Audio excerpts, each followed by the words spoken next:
Opening just over a year after the first film, we saw Miles discovering his powers and becoming his own version of Spider-Man after being introduced to Peter Parker. Today we'll be delving into the development of the movie and my take on the whole thing. I love chai tea. What did you just say?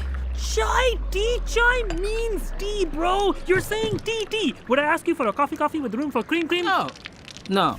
As we could tell from the first version of this film, the animation was something that was very unique, giving it a whole new take to comic-inspired animation, adding in the effects of the comic feel to it when it came to action sequences. Of course, we got to see the original cast make a return for this film, such as Hailee Steinfeld, Shameik Moore, and Brian Henry, who plays Miles' father. By the end of 2018, development for this film just started only 1 month after the first film released, because of the buzz surrounding the story in the many universes of Spider-Man. The producers and creators revealed that Into the Spider-Verse was originally meant to have a storyline of Gwen and Miles developing a romantic relationship, but it was cut, so they then focused on them in the second. And the scene of them swinging around with each other honestly just tells a story all on its own in terms of their relationship, and we can't forget about where it all started with that awkward introduction in Into the Spider-Verse. But aside from the story, I could honestly go on and on about the animation. Design work for the new characters in the film had begun by November 2019, with comic book artist Chris Anka later revealing that he was serving as a character designer for the film. The different universes visited in the film were designed to look like they were each drawn by a different artist. It was really enjoyable to see the different keystrokes and just how the world looked based on different artists and worlds. Comes into the shot at about, frame 1036. But I see what you're probably struggling with. Like, she says the line kind of early, and then you kind of have to fill the scene with motion. This kind of animation hasn't really been used a whole lot in the animated world of films or series, and it's not something that's common. Because of this, it makes it risky for the team, but because of the praise and hype that the first film got, they weren't really that afraid. Overall, the acting was great from the returning cast members, the animation was spot on, and the effects were even better. I did really like the animation style, and it fit well within the story of Miles truly becoming Spider-Man.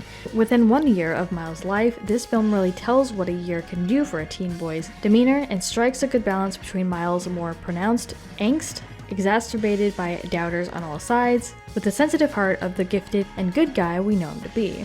Miles, being Spider-Man is a sacrifice. You have a choice between saving one person and saving every world. And I did want to mention other Spider-Man films too. Even when the first Spider-Man Into the Spider-Verse film came out, many people compared it to Tom Holland's Spider-Man's No Way Home. And even though this film is not tied to the MCU, No Way Home is referenced. And a lot of fans were really excited about this, even though nothing could really come of it. But it was still a really good nod. On the flip side, some people compared it to No Way Home in terms of popularity and how much better it was. My take on that is it would be really hard to actually top having the 3 live-action Spider-Man together in one film, but if you take a step back and look at the overall story and how it's told, it comes pretty close. I did want to warn that this film does end on a cliffhanger, so obviously that means there will be another film in the works, reaching for a March 2024 release, which is less than a year away. The writing and directing teams are the same for both Spider-Man Across the Spider-Verse and Spider-Man Beyond the Spider-Verse, because they're being shot simultaneously and are heavily connected. Although the plot to this new Spider-Verse film is kept under lock and key, the cliffhanger does give a bit of an idea of what it could look like, and although I don't want to give the last moments of the film away, it is said that this third installment could have a highly powered Thanos-like villain somewhere within. No idea what you're doing! Everyone keeps telling me how my story is supposed to go.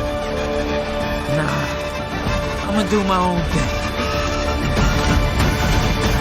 But I wanted to turn this all around to you guys. Some of you may not have seen the movie yet, but I can promise you that it won't be a disappointment. But if you have seen it, what did you think? Let us know what your thoughts are in the comments down below. Make sure you're subscribed with notifications on for more videos just like this. That's it for today though. We'll see you all next time with a brand new video. All stations, stop Spider-Man!